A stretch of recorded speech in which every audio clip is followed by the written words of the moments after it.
Shabbat Shalom and Chag Sameach. As we anticipate with great joy the return of the hostages, the joy of the Jewish people is boundless. And it's fascinating that we're reciting the Hallel each and every morning. And we recite the verse from King David, Me'es Hashem hotazos. This is coming, emanates from God. He niflot beinenu. It is wondrous in our eyes. Almost when we were at our despair as a Jewish people, how will this war end? How will the hostages ever come home? Suddenly, God sends us a miracle, and the hostages are returning in one collective full swoop on one day, 20 living hostages, God willing. And Hamas agreed to disarm and abandon their governance of Gaza. This is something that nobody expected. And when's it happening? During the holiday of Sukkot, the holiday of our joy and our rejoicing. And it's fascinating to note that there are 613 commandments. Now, all the commandments are performed primarily with one part of the body or the other. When you learn Torah, it's primarily with your head, your mind. When you love your neighbor as yourself, it's with your heart. When you give charity, it's with your hand. But when it comes to the mitzvah of Sukkah, every part of your body is equally engaged and engrossed and participating in the mitzvah. When you step into that sukkah, from your head down to your toes, your whole body is equally performing the mitzvah. There's one other mitzvah like that, and that is living in the land of Israel. When you're in the land of Israel, performing the mitzvah of living in Israel, and your whole body is in that mitzvah equally. And imagine, on Sunday when the living hostages come home, on the holiday of our joy, they will be able to come into Israel and perform that mitzvah and go into a sukkah. And this represents the ultimate joy, because when you're joyous, you feel it in every part of your body. You're not just happy in your mind and your heart. Your legs feel the joy, and that's why you start dancing, and your hands feel the joy, and that's why you start clapping. And this represents the joy of total joy that permeates our whole being. And that's what every Jew is feeling. That's what every Jew worldwide is feeling. Collectively, as one big body, as one big Jewish nation, every limb of our body, every Jew in every corner of the world is celebrating. But of course, most of all, the families of the hostages who are waiting for their loved ones to come home after 2 years.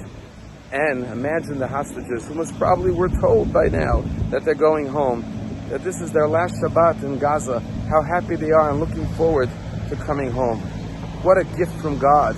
As we said this morning and every morning during the holiday of Sukkot, in the Hallel that we sing praise to God, we say, Me'et Hashem hotazos. This emanates from God, as King David said.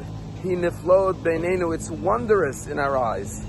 Yes, we've worked hard. The IDF fought valiantly. The Jewish people have done their part. But this came from a higher place. How suddenly, with such short turnaround time, all the hostages are coming home in one shot, one full swoop. And Hamas agreed to disarm and leave Gaza. This is wondrous. This is miraculous. What a joy. What a celebration. You know, Sukkot is the holiday of Ushpizin. We invite special guests into the sukkah. Every day we have different guests.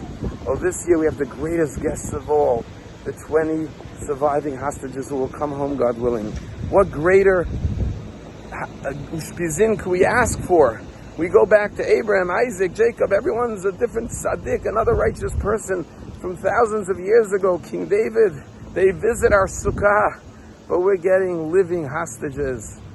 Real tzaddikim, real righteous people. People who have endured 2 years of suffering just because they're Jewish and remain strong in their faith in God. And just to highlight 2 of these tzaddikim, these righteous individuals that we're going to welcome as Ushpizin in our sukkah, in our collective Jewish sukkah, is the twin brothers, Gali and Ziv Berman. They live in Kfar Aza. And on October 7th, their friend Emily Damari called them. She was scared. She was alone in her apartment, and she called them for help. And they left the safety of their homes to go to the apartment of Emily. And even though Talia, the mother, was saying to them, don't leave your apartment, there are terrorists outside, they said to their mother, we have to go, she's all alone. And he said, I'm taking my knife from my kitchen, I'm going. And they ran over to the house of Emily Damari to be with her. tragically when the terrorists came and they shot Emily in the leg and in the arm and shot her dog in front of her eyes, and then took all three of them as hostages, and they've been sitting there for 2 years now. These are the type of righteous people who sacrifice their life to love another Jew, to protect another Jew. These are the greatest Ushpizim we could ever ask for. What a joyous Sukkot it will be when we will see the remaining hostages come home. And God willing, we will see Israel once again reunited like one big organism with joy and love. Everyone should come to Shul tomorrow to pray that this deal is finalized, and that the hostages come home, and that the war ends. And then, God willing, on Simchat Torah, we will dance like we never danced before. Shabbat Shalom.